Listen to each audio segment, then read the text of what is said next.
ನನ್ನ ಪ್ರೀತಿಯ ಗೆಳೆಯರೇ, ನರ್ಸಿಂಗ್ ಬಾಂಧವರೇ, ನರ್ಸಿಂಗ್ ವಿದ್ಯಾರ್ಥಿಗಳೇ ಹಾಗೂ ಆಶಾ ಕಾರ್ಯಕರ್ತರೇ, ನಿಮಗೆಲ್ಲರಿಗೂ ನರ್ಸಿಂಗ್ ವ್ಯೂಸ್ ಕನ್ನಡ ಯೂಟ್ಯೂಬ್ ಚಾನಲ್ಗೆ ಸ್ವಾಗತ ಸುಸ್ವಾಗತ.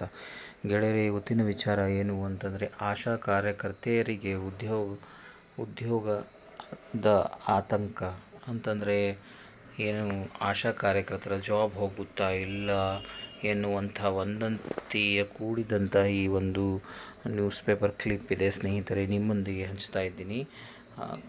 ಅದರ ಮುಂಚೆ ನಾವು DHO ಅವರು ಏನು ಹೇಳ್ತಾ ಇದ್ದಾರೆ ಅದರ ಬಗ್ಗೆ ಮಾತಾಡೋಣ. ಜನಸಂಖ್ಯೆಗೆ ಅನುಗುಣವಾಗಿ ಆಶಾ ಕಾರ್ಯಕರ್ತೆಯರ ಮಾಹಿತಿಯನ್ನಷ್ಟೇ ಇಲಾಖೆ ಕೇಳಿದೆ. ಈ ಮಾಹಿತಿ ನೀಡಲಾಗುತ್ತಿದೆ. ಯಾರನ್ನೂ ಕೆಲಸದಿಂದ ತೆಗೆದು ಹಾಕುವ ನಿರ್ದೇಶನ ಬಂದಿಲ್ಲ. ಡಾಕ್ಟರ್ BS ನಿರಂಜನ್, ಬೆಂಗಳೂರು ದಕ್ಷಿಣ ಜಿಲ್ಲೆಯ DHO. ಸೊ DHO ಅವರ ಪ್ರಕಾರ ಜಸ್ಟ್ ಜನಸಂಖ್ಯೆ ಆಧಾರಿತ ಒಂದು ಎಷ್ಟು ಜನ ಕೆಲಸ ಮಾಡ್ತಾ ಇದ್ದಾರೆ ಎನ್ನುವುದರ ಬಗ್ಗೆ ಮಾಹಿತಿಯನ್ನಷ್ಟೇ ಕೇಳಿದ್ದಾರೆ ಎನ್ನುವಂಥ ಮಾತು. ಯಾವುದೇ ಒಂದು ಆಶಾ ಕಾರ್ಯಕರ್ತರನ್ನು ತೆಗೆದು ಹಾಕಲ್ಲ ಎನ್ನುವಂಥ ಮಾತನ್ನು ಹೇಳ್ತಾ ಇದ್ದಾರೆ. ಆದರೆ ಇಲ್ಲಿ ರಿಪೋರ್ಟ್ ಆಗುವಂಥದ್ದು ಏನು ಅಂತಂದರೆ, ಆಶಾ ಕಾರ್ಯಕರ್ತೆಯರಿಗೆ ಉದ್ಯೋಗದ ಆತಂಕ. ರಾಮನಗರ ರಾಷ್ಟ್ರೀಯ ಆರೋಗ್ಯ ಮಿಷನ್ NHM ಅಡಿಯಲ್ಲಿ ಕಳೆದ 15 ವರ್ಷಗಳಿಂದಲೂ ಮನೆ ಬಾಗಿಲಿಗೆ ಆರೋಗ್ಯ ಸೇವೆ ಒದಗಿಸುತ್ತಾ ಬಂದಿರುವ ಸಾವಿರಾರು ಆಶಾ ಕಾರ್ಯಕರ್ತೆಯರಲ್ಲಿ ರಾಜ್ಯ ಆರೋಗ್ಯ ಇಲಾಖೆ ಹೊರಡಿಸಿರುವ ಮಾರ್ಗಸೂಚಿ ಉದ್ಯೋಗದ ಆತಂಕ ಸೃಷ್ಟಿಸಿದೆ. ಗರ್ಭಿಣಿಯರು, ಬಾಣಂತಿಯರು, ಮಗುವಿನ ಆರೋಗ್ಯ ಸೇರಿ ಹಲವಾರು ಕೆಲಸಗಳನ್ನು ಮನೆ ಬಾಗಿಲಿಗೆ ತಲುಪಿಸಿ ಸಂಬಂಧಪಟ್ಟವರಿಗೆ ಅರಿವು ಮೂಡಿಸಿ ನೆರವು ನೀಡುವ ಕೆಲಸ ಮಾಡುತ್ತಿರುವ ಕಾರ್ಯಕರ್ತೆಯರನ್ನು ಈಗ ಜನಸಂಖ್ಯೆ ಆಧಾರದ ಮೇಲೆ ನೇಮಕ ಮಾಡಿಕೊಳ್ಳಬೇಕೆಂದು ಹೊರಡಿಸಲಾಗಿದೆ ಎನ್ನುವ ಮಾರ್ಗಸೂಚಿ ಉದ್ಯೋಗ ಕಳೆದುಕೊಳ್ಳುವ ಆತಂಕ ಆವರಿಸಿದೆ. ಅಂತಂದರೆ ಜನಸಂಖ್ಯೆ ಎಷ್ಟಿದೆ ಅದರ ಆಧಾರದ ಮೇರೆಗೆ ಆಶಾ ಕಾರ್ಯಕರ್ತೆಯರನ್ನು ಈ ಒಂದು ಮಾರ್ಗಸೂಚಿಯ ಪ್ರಕಾರ ಹೇಳಿದ್ದಾರೆ ಸ್ನೇಹಿತರೆ. ಎಷ್ಟು ಜನಸಂಖ್ಯೆ ಇದೆ ಅದರ ಆಧಾರದ ಮೇಲೇ ಆಶಾ ಕಾರ್ಯಕರ್ತರಿರಬೇಕು ಎನ್ನುವಂಥ ಮಾತನ್ನು ಕೇಳಬರ್ತಾ ಇದೆ. ಹಾಗಾದರೆ ಅಧಿಕಾರಿಗಳು ಹೇಳುವುದೇನು ಅಂದರೆ, ಏನಾದರೂ ಆಶಾ ಕಾರ್ಯಕರ್ತರ ಉದ್ಯೋಗ ಹೋಗುತ್ತಾ ಇಲ್ಲ ಎನ್ನುವಂಥ ಆತಂಕದ ನಡುವೆ ಆರೋಗ್ಯ ಮತ್ತು ಕುಟುಂಬ ಕಲ್ಯಾಣದ ಅಧಿಕಾರಿಗಳು ಹೇಳುವ ಮಾತನ್ನು ಬನ್ನಿ ನೋಡೋಣ. ಅಧಿಕಾರಿಗಳು ಹೇಳುವುದು ಏನು? ಸರ್ಕಾರದ ಈಗ ಜನಸಂಖ್ಯೆಗೆ ಅನುಗುಣವಾಗಿ ಆಶಾ ಕಾರ್ಯಕರ್ತೆಯರನ್ನು ಉಳಿಸಿಕೊಳ್ಳುವ ಮತ್ತು ತೆಗೆದುಹಾಕುವ ಕೆಲಸ ಮಾಡುತ್ತಿದೆ ಎಂಬ ಸುದ್ದಿ ಹರಿದಾಡುತ್ತಿದೆ. ಆದರೆ ಯಾರನ್ನೂ ಕೆಲಸದಿಂದ ತೆಗೆದುಹಾಕುವ ಸಂಬಂಧ ಸರ್ಕಾರದಿಂದ ನಿರ್ದೇಶನ ಬಂದಿಲ್ಲ.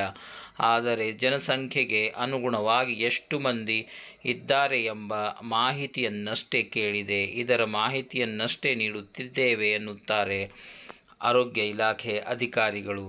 ಅಂತಂದರೆ ಇವಾಗ ಏನು ಒಂದತಿ ಹಬ್ಬಿದೆ, ಆಶಾ ಕಾರ್ಯಕರ್ತರಿಗೆ ತೆಗೆದು ಹಾಕಲಾಗುತ್ತದೆ ಎನ್ನುವುದು ಅದು ಸುಳ್ಳಾಗಿದೆ. ಯಾವುದೇ ರೀತಿಯ ಸರ್ಕಾರ ನಿರ್ಣಯ ಮಾಡಿಲ್ಲ.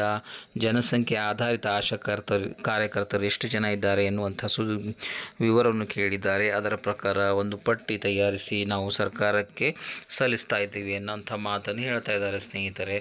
ಪ್ರಸ್ತುತ ಮಾರ್ಗಸೂಚಿಯಂತೆ ಗುಡ್ಡಗಾಡು ಪ್ರದೇಶದಲ್ಲಿ 500ರಿಂದ 1,000, ಗ್ರಾಮೀಣ ಭಾಗದಲ್ಲಿ 1,000ದಿಂದ 2,000 ಮತ್ತು ನಗರ ಪ್ರದೇಶದಲ್ಲಿ 2,000ರಿಂದ 3,000 ಮಂದಿಗೆ ಒಬ್ಬರಂತೆ ಆಶಾ ಕಾರ್ಯಕರ್ತೆಯರನ್ನು ಉಳಿಸಿಕೊಳ್ಳಬೇಕು ಎನ್ನಲಾಗುತ್ತಿದೆ.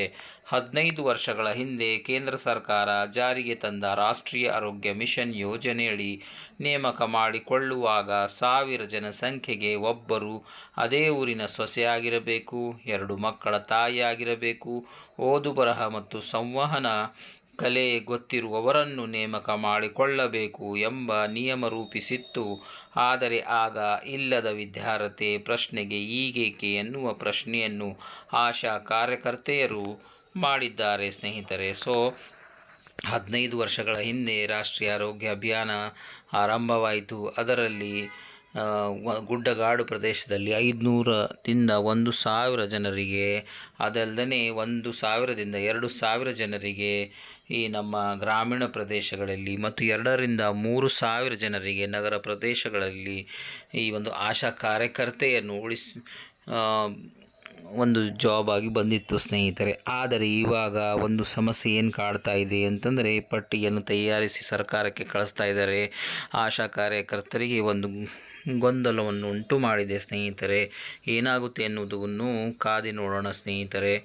ಸೊ ಈಗ ಡಾಕ್ಟರ್ BS ನಿರಂಜನ್, ಬೆಂಗಳೂರು ದಕ್ಷಿಣ ಜಿಲ್ಲೆ DHO ಹೇಳುವಂಥ ಮಾತು ಏನಂತಂದರೆ, ಜನಸಂಖ್ಯೆ ಅನುಗುಣವಾಗಿ ಆಶಾ ಕಾರ್ಯಕರ್ತೆಯರ ಮಾಹಿತಿಯನ್ನಷ್ಟೇ ಇಲಾಖೆ ಕೇಳಿದೆ. ಈ ಮಾಹಿತಿ ನೀಡಲಾಗುತ್ತಿದೆ. ಯಾರನ್ನು ಕೆಲಸದಿಂದ ತೆಗೆದು ಹಾಕುವ ನಿರ್ದೇಶನ ಬಂದಿಲ್ಲ.